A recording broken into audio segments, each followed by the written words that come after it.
Also, just for the benefit of the entire group, you do have a mute button in the bottom left corner.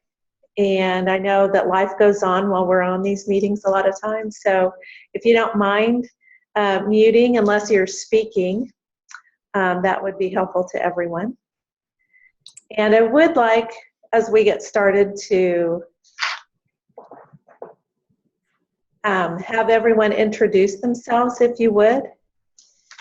And then we will get started with the presentation. So. Hi, I'm Angela with Pittsburgh State University. I'm the Chief Information Officer here at PSU. I'm Steve Funk here at the Board of Regents, the IT Director here. I'm Rosemary Stahlbaumer with Mount St. Scholastica in Atchison. We have a nursing care, that's why I'm interested. Very good. I'm Corey Faldine. I'm the CIO at Emporia State, and I've also got, you can't see them, but I've got Katie Steinman and Greg Larson from our IT department here. Great.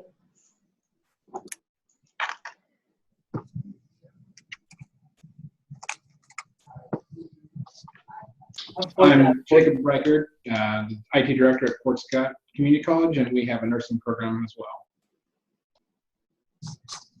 I'm Michelle Kaiser with Barton Community College, Assistant Dean of Information Services, and we also have a nursing program, and I'll let. And I'm Kathy Kotis, the Executive Director for Nursing and Healthcare at Barton. Morning, everyone. I'm Floyd Davenport. I'm with Washburn University, and have a few folks interested in this webinar or this discussion. I don't think they're going to be able to make it, so they were happy that it's being recorded.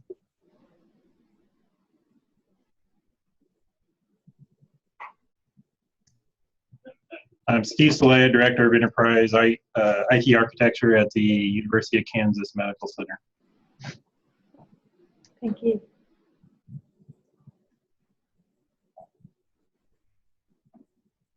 Keith? Hey. I think Keith may have stepped away. Keith, are you there?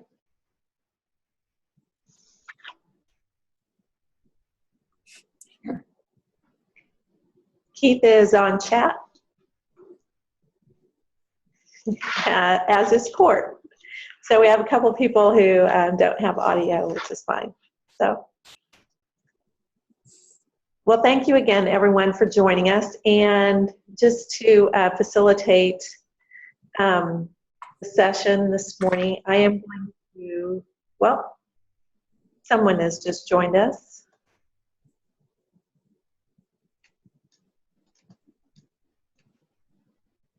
Good morning. Did someone just join?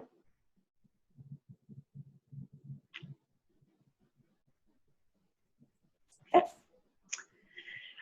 Well, I am going to ask at this point that everyone mute themselves, and thank you in advance.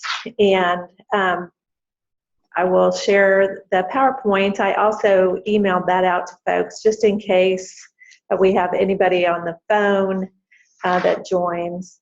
So, and if you need that for the future, you have it.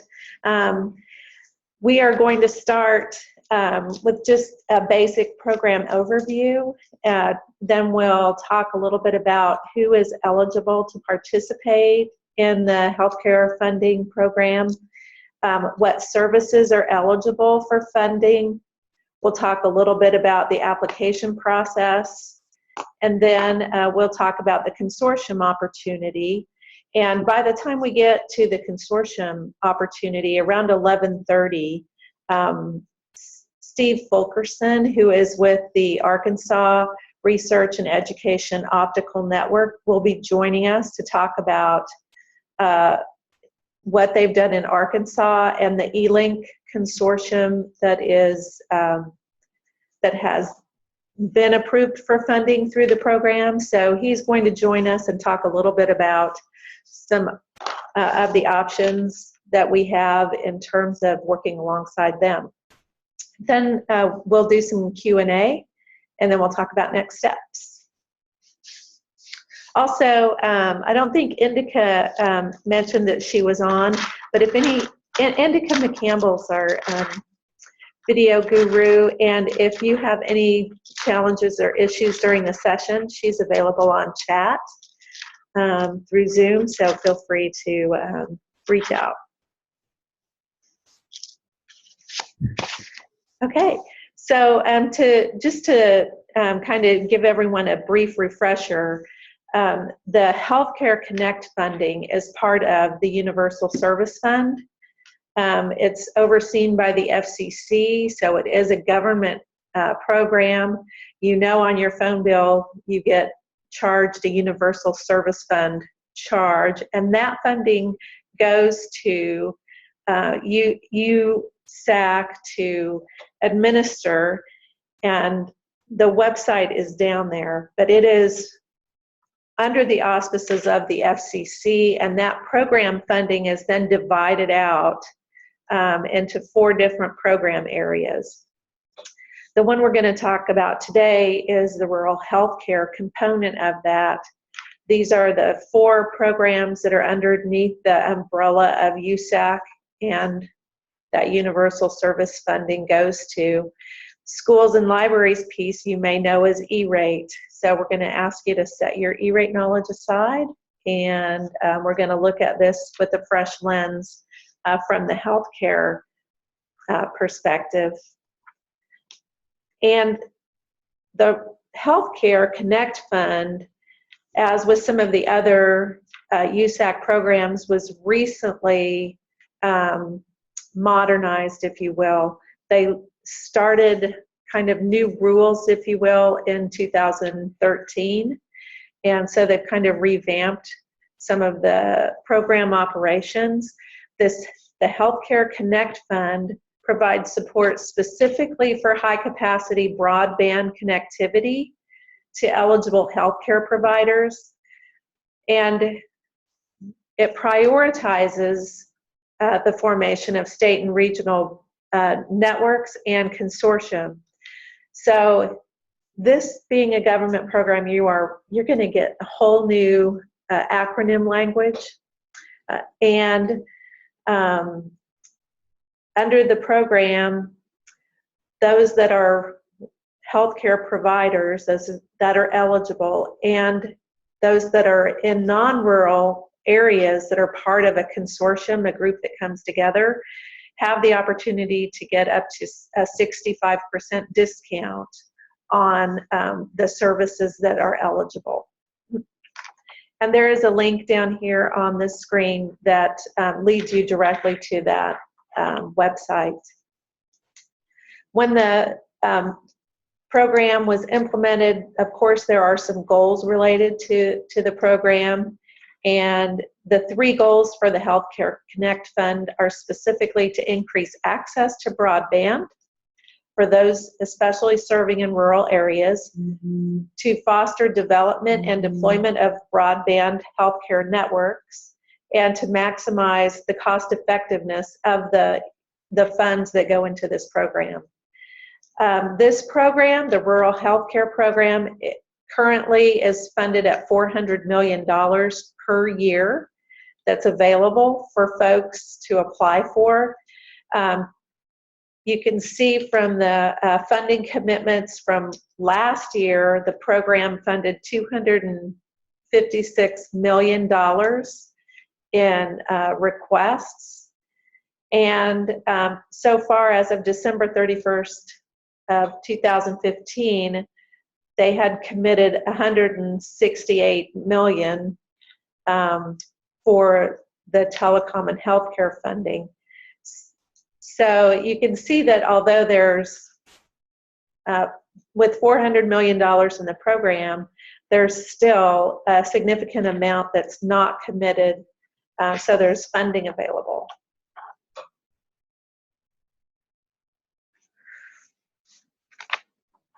Now, who is eligible? This is specifically, this screenshot specifically comes from an FAQ from the rural healthcare program. So these are their terms and definitions. A healthcare provider is any, and this is where the highlighted one applies to you all. It's a post-secondary educational institution that offers healthcare instruction, which includes teaching hospitals or medical schools, right? So some of the research that I have done, I was looking online to see who all had applied for healthcare funding from a university level, and the only group that I could find singularly or consortium that had applied and received healthcare funding was the Arkansas eLink Consortium. When Steve joins us later, he can talk a little bit more about that. But so far, this is fairly new. And higher ed institutions that offer, nursing programs, physical therapy programs, those types of things are eligible based on the definition. It's just that I don't think, and from Steve's perspective, we're not sure that people are aware of the opportunity. So the next thing that I'm sure you're curious about is what is eligible in terms of funding. The things that are highlighted with yellow arrows on this screen are the ones that will likely have the most meaning for you. Anything related to advanced telecommunications, information services that enable the healthcare providers to interact, generate data, communicate, provide connectivity, is what support is available for. And for consortiums, there's also specifically things that are listed here. In the rules, it specifically lists connections to research and education networks as an eligible service. It also specifically lists Internet 2 fees. So those things are specifically identified as being eligible for funding. For consortium, one of the other things that is available for funding is to make sure that your data centers and administrative offices are connected. Hi, Melinda. This is Stephen Fulkerson. Hi, Stephen. We are just talking a little bit about what is eligible. And Perfect. Are you able to see the PowerPoint as well? Yes, I am. Okay, great. All right, and did someone else join us?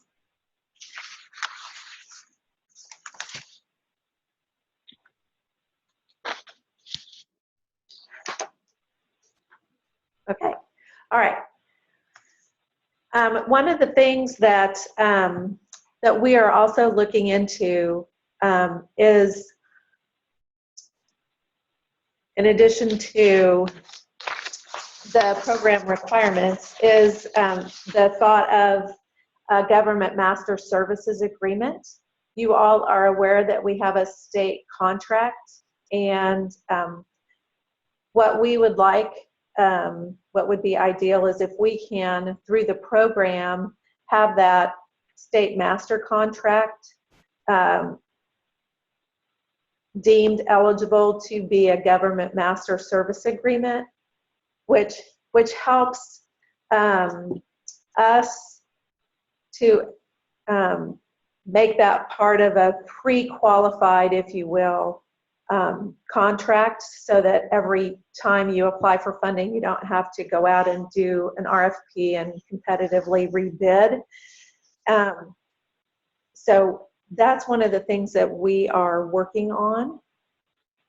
And Court, I don't know if you have anything to add on that.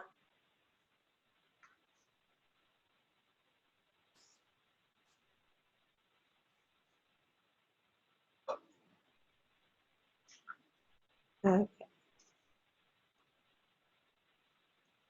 Okay, so as a government program, there is an application process.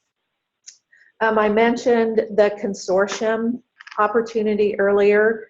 Folks can choose to apply as an individual healthcare provider, which means that your institution would apply on its own, or you can choose to be part of a consortium application.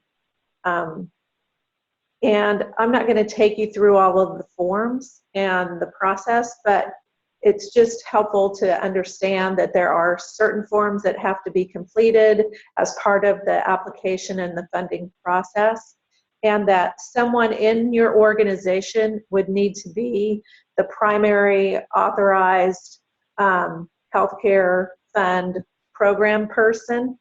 So someone would have to be responsible for that in your organization, and that there are dates and certain time frames where these forms get filed. You filed. Yeah, go ahead, Steve.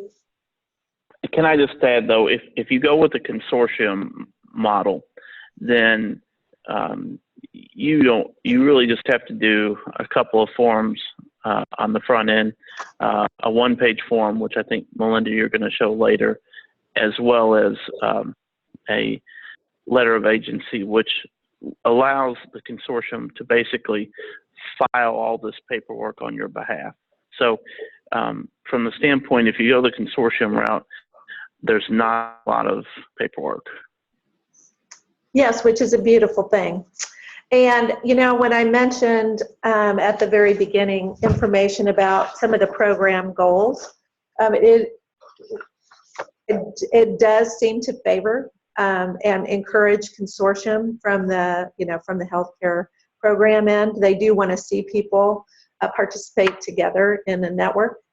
And so I wanted to, because we are going to talk more about the benefits of a consortium and the opportunity to apply together, I wanted to bring up some information for you so you understand what a consortium is and how it can be helpful. Basically, a consortium files one application on behalf of its members, and it's two or more healthcare providers that come together to file jointly and request that funding as one entity. So, and as a consortium, it can include rural as well as non-rural healthcare providers.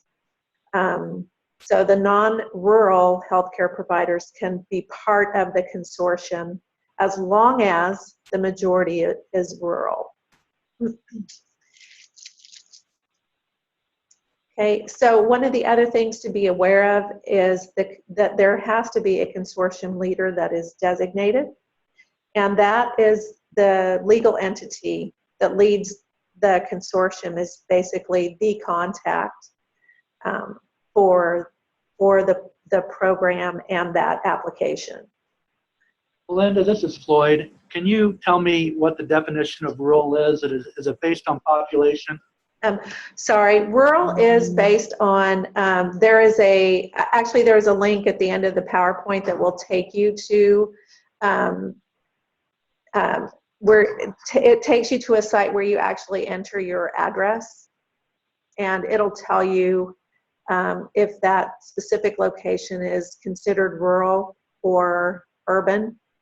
There are some counties in Kansas that are completely rural, and there are some that are completely urban, and then there are some like Shawnee, for example, where you have rural tracts within an urban county. So, so the link provides that information. I think it's based on census data. Thank you. You bet. And that is that's defined for us. So this slide provides some information for you regarding what a consortium leader's responsibilities are. Basically, they are the lead and the legal entity that's responsible for the application and the process and coordination with not only the members of the consortium, but with USAC and the FCC. They submit all the paperwork. They follow, make sure that the consortium would be following the rules. They are responsible for paperwork, for invoicing, and so forth.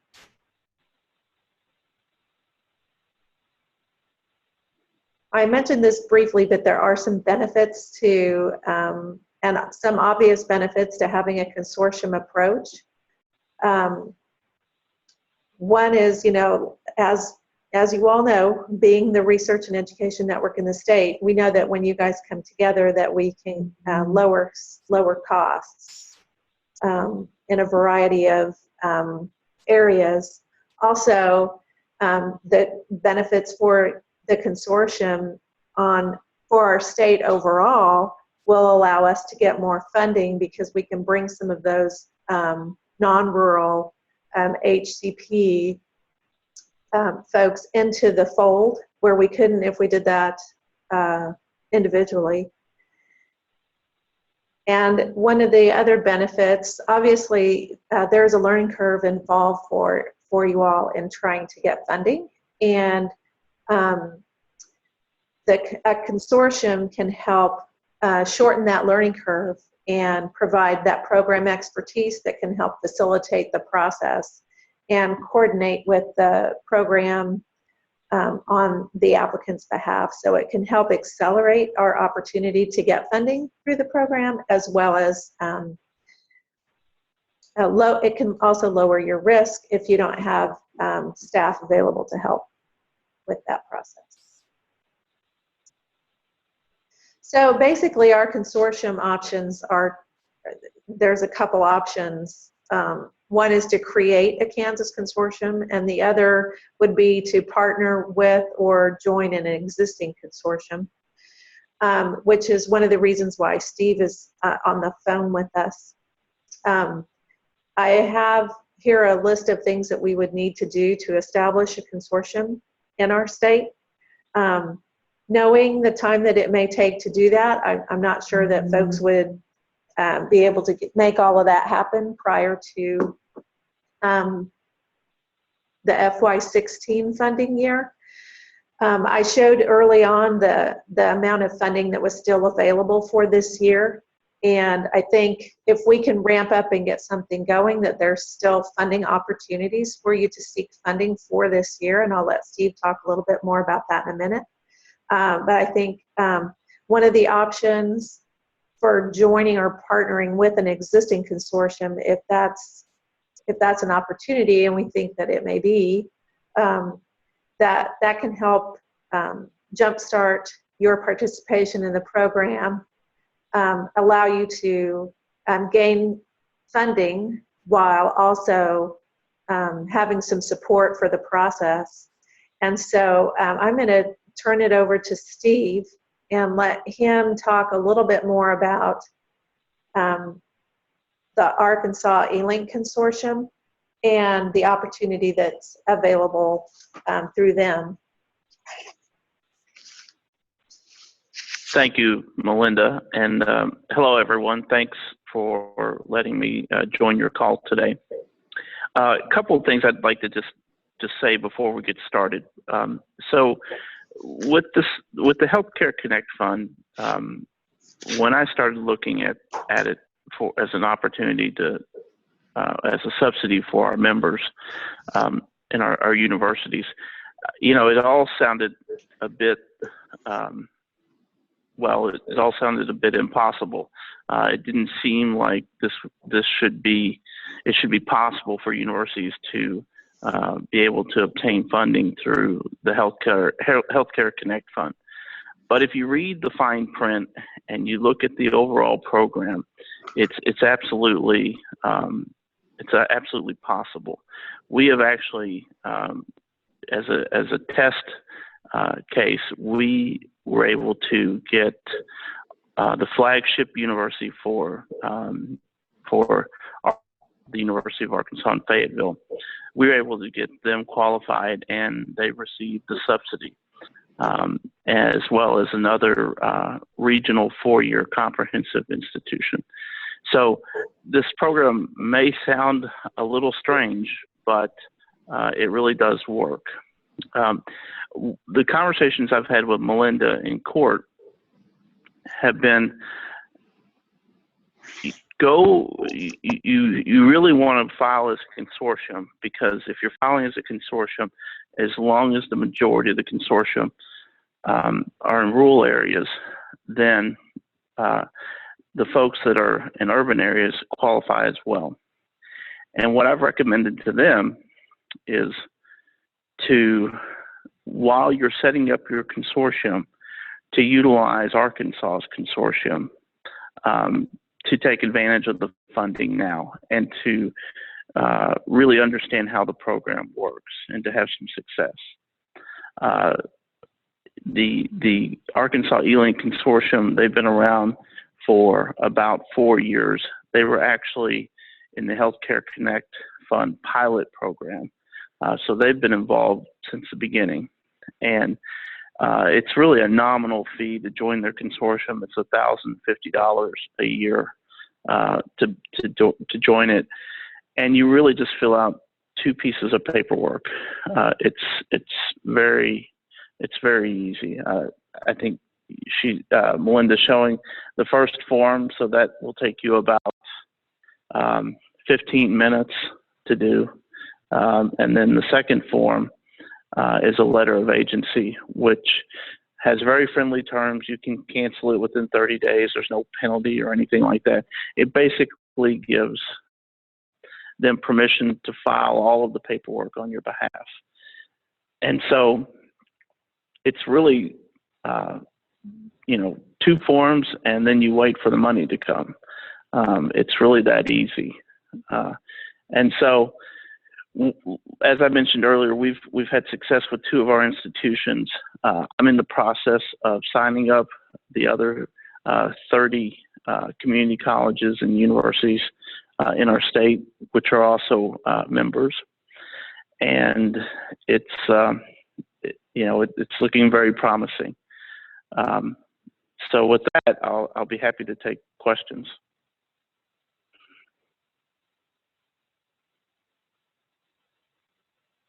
I have a question. This is Michelle Kaiser with Barton Community College. Can you help me understand a little more of what does this Healthcare Connect Fund give us access to? There's a 65% discount.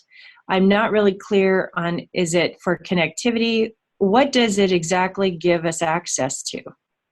Or discount? So it's a 65% subsidy. So it will subsidize your connection to the internet, your connection to KanREN, because research and education networks are qualified, as well as connectivity to internet too. So today I'm speculating, but I think KanREN is your last mile, middle mile backbone provider. They give you access to internet too, and your internet. So basically your entire KanREN invoice will be qualified for the 65% discount. Setting aside services like you all may provide disaster recovery services or something like that, those wouldn't qualify. But the connectivity parts do qualify. Okay, great. I see Court posted too that everything that we buy from KanREN, he sent that to everyone. Yeah. Okay, yes, thank you. Right. Yeah, and Court just added, so like Zoom would not qualify, or VMs or anything like that, but pretty much all the connectivity stuff would qualify. Sure. So just to give you an example, the UA Fayetteville campus, we're we have basically a one price based on what class of institution you are. And so their overall fee for connectivity for internet, backbone, internet 2 is about $330,000. we were able to give them back $212,000 using the subsidy method.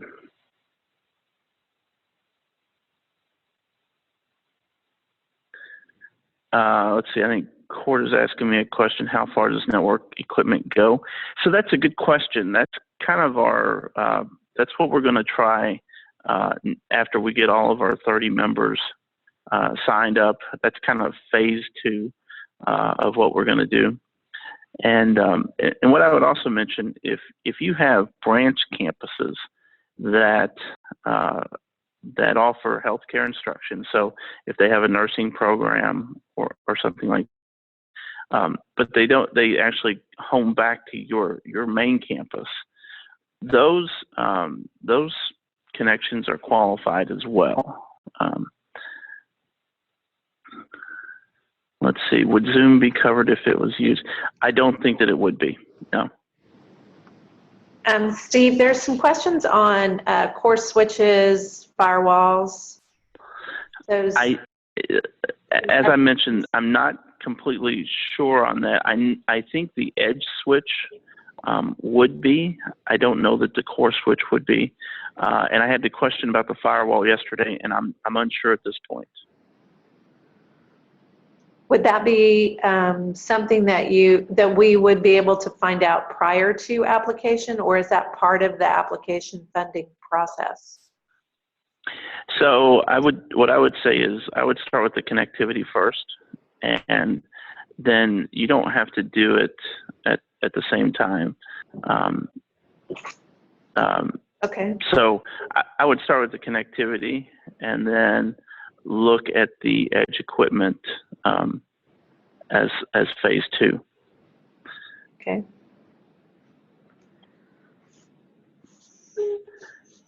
And if I haven't said this already, this whole program, this whole thing seems too good to be true, but it is true.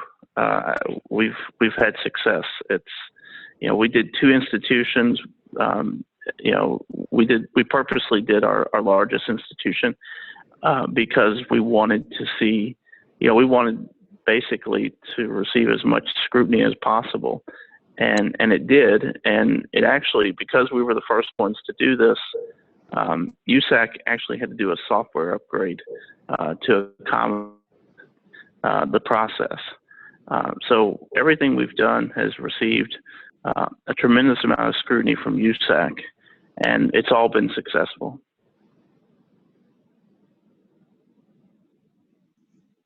This is Steve at the Board of Regents. I'm thinking about timing of this. You mentioned joining the consortium here to take advantage of this year's funding. What kind of commitment is there to that? Is it easy to get out of the consortium or to form a different consortium later if that works better? Absolutely. It's easy to get out of the consortium. You just give them 30 days notice and you're out. It costs $1,050 for each location. And that's a once a year fee. And so you can get out at any time.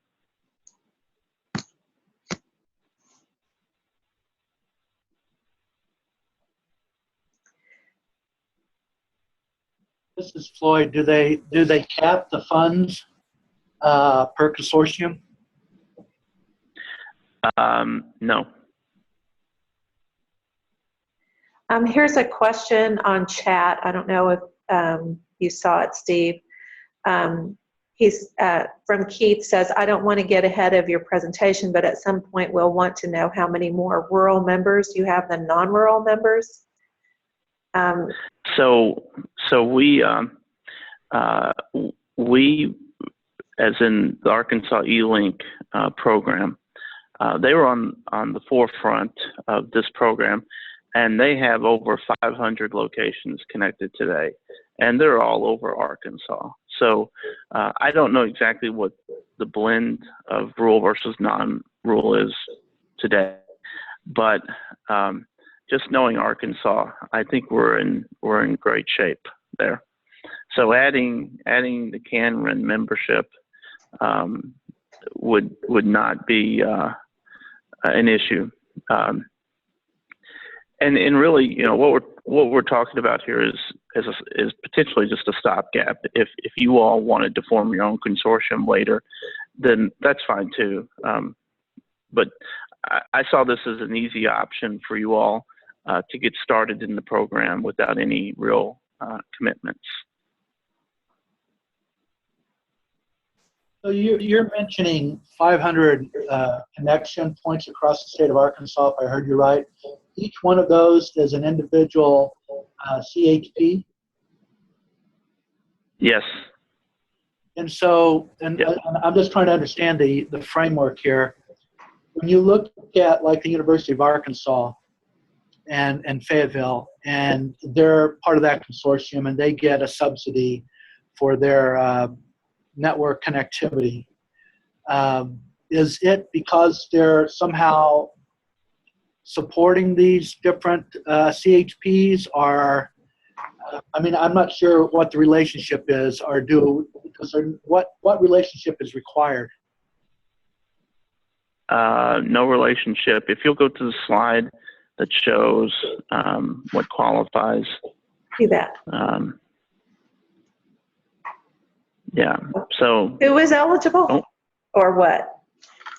Yeah, that one right there. So a healthcare provider, post-secondary education institution offering healthcare instruction. So it's not a situation where they have to have, you know, where they're providing instruction to rural clinics or anything like that.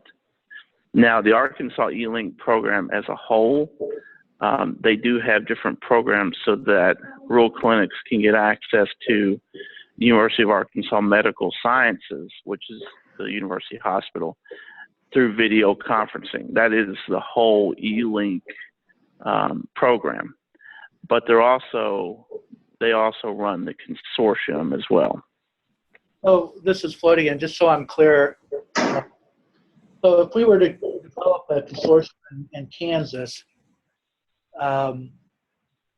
what we would be working with is different CHPs across the state, trying to engage them as members of the consortium, where they would pay a fee for the consortium, and they would have this subsidy available to them for their network connectivity, as well as potentially different universities that are also providing the educational component that might not be rural necessarily, but since the majority of the CHPs are rural, that they would still fit in.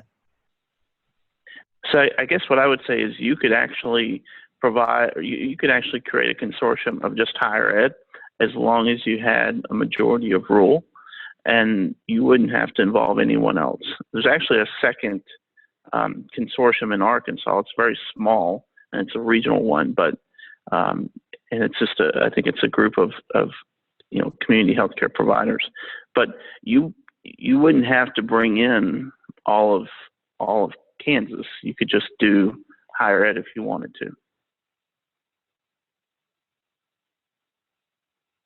This is Steve at the Board of Regents.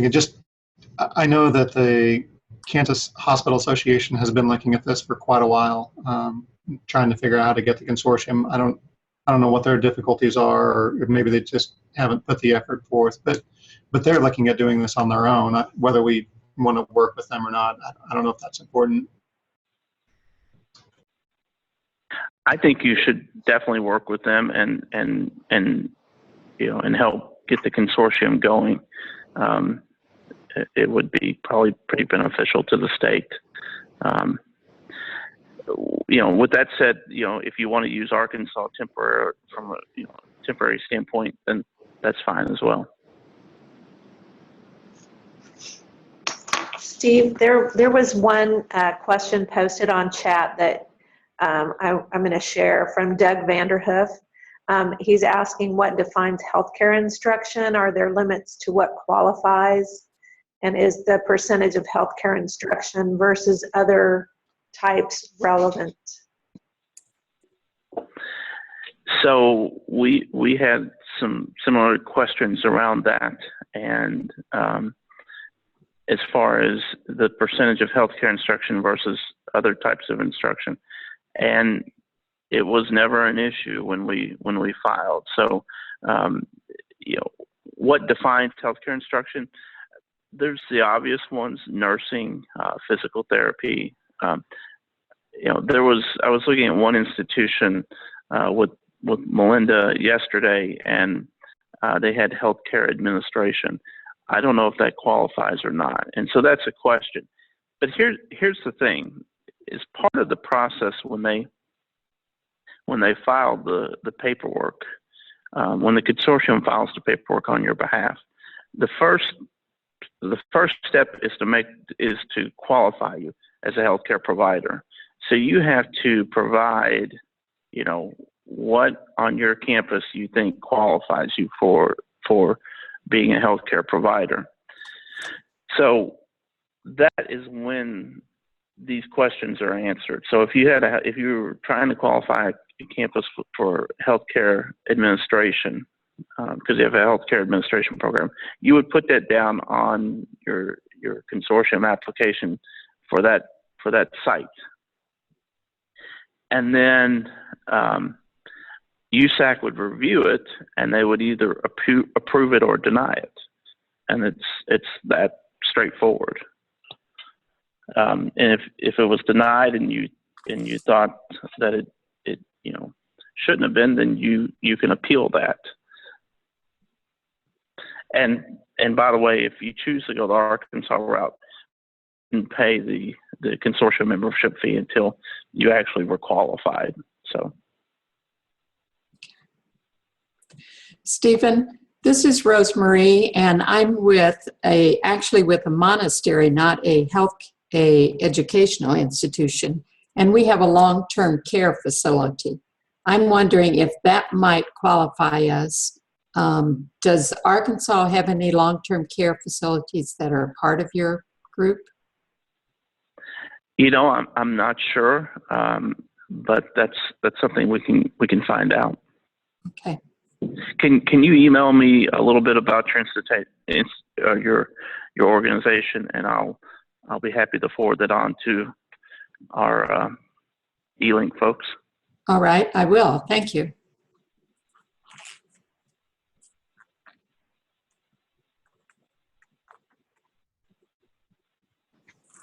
Okay, so Steve, can you just share with the group? I mean, we've talked about the eligible services that KanREN provides basically to our members, and the opportunity for those to qualify for the subsidy. Can you share a little bit about the time frame? So for this fiscal year, this funding year, for the Healthcare Connect program, can you shed some light on what the time frame would be to apply, and basically if there are deadlines involved when that should happen, and what the turnaround time for actually getting funding might be? So I will tell you that it took 4 months for our process from the beginning to the end. And just keep in mind, it was we applied, and then over the course of 4 months, we would get emails about from USAC saying, you've qualified, your request for funding has been received, and so you don't have to do anything. But it took about 4 months. It took a little bit longer because we were the first to ever apply, to have universities apply and to be in that category. And so USAC had to change some of their processes, as well as do a software update for that. So that added some time. I think you have 6 months after the end of the fiscal year. And I'm not sure if that's the federal fiscal year or which one that is exactly. So if you started now, you would be fine for this funding year. And then you would have plenty of time in for the next fiscal year. It's not like E-rate where there are specific filing deadlines. You can kind of do things. You can qualify and be approved and receive funding at different points during the year. Steve, this is Floyd. How do you manage the membership of your consortium? Do you have other requirements beyond what is outlined by the USAF or the USAC? So keep in mind that I don't actually run the consortium. So I'm the court of Arkansas, but that we work closely with the consortium because they're part of the University of Arkansas Medical Sciences, which they are members of ARON. So any additional requirements as far as the consortium, I'm not aware of any, but if you have a specific question, I can put you in contact with someone who will be able to answer it. Well, I was just wondering, since certainly all their members aren't rural, how they manage, how they, if they even worry. If they're, I mean, in Arkansas, if you're that rural, you may not have to worry about it, where in other areas, trying to make sure that you have that balance of rural and urban facilities that meet the requirements. Sure, and I guess I would say we are kind of moving into some uncharted territory in that you all would certainly be the first folks out of state to participate in this if you choose to go that route. So I guess there would be some questions, and we would have to look at that. Thank you. Steve, there's a question on from Michelle Kaiser at Barton County Community College on is this something we would apply for yearly, which I believe it is, and how long does funding last? So yeah, you would have to apply yearly. You wouldn't have to do the letter of agency. I think it has, multiple years built in. But as far as how long the funding will last, that's a good question. I don't know. At this point, there's $400 million allocated per year, and they've only used about 150. I think those numbers are right. So there's still a lot of money available. I know that the rural healthcare folks are actually, working to increase the participation in the program. So they want more people to join. But as it stands now, it's reoccurring funding. Although you do have to always budget for the entire amount, I think, the way that works. See, if your bill is $50,000, you would for that, and then have the reimbursement come back to you.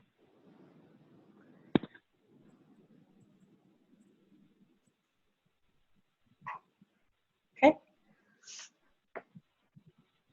Thank you so much. I think there's a question, how long would it take to stopgap apply to the Arkansas Consortium?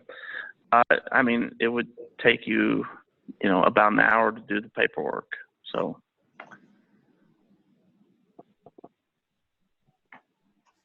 Okay, and let me put Steve, I have your email address up for folks. Is there anyone else that should be listed here? No, well, I think you should include court, just include court, okay. CC court on all the emails. Yeah. Okay. Sorry. It's such a valuable program for our members that we're really doing everything we can to promote it and and help folks through the process, which the process is really actually pretty simple. It's more about convincing people that this program really does exist and that it does work, because it really just seems too good to be true, but we've done it. It works.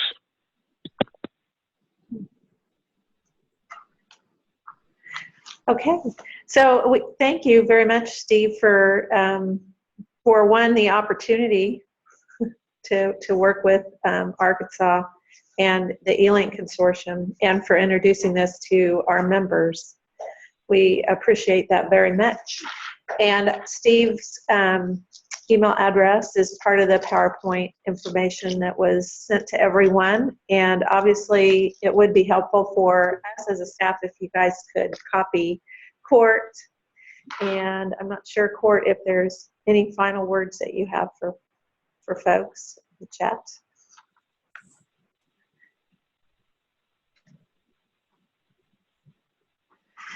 So we will move forward probably on, and we did cover a little bit about the consortium. We'll look into some things with Steve and the Kansas Hospital Association and see if there's any opportunity there.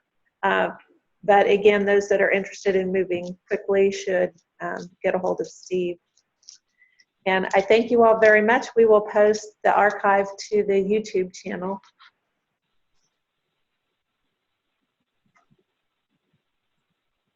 Okay, and you know what, I will. This was incredibly helpful. Much. Mm-hmm. Thank you. Thank you, guys, and I will share the forms out for folks and have copies of those. Thanks so much. Okay, thank you for organizing. Okay, so we'll get those two forms going.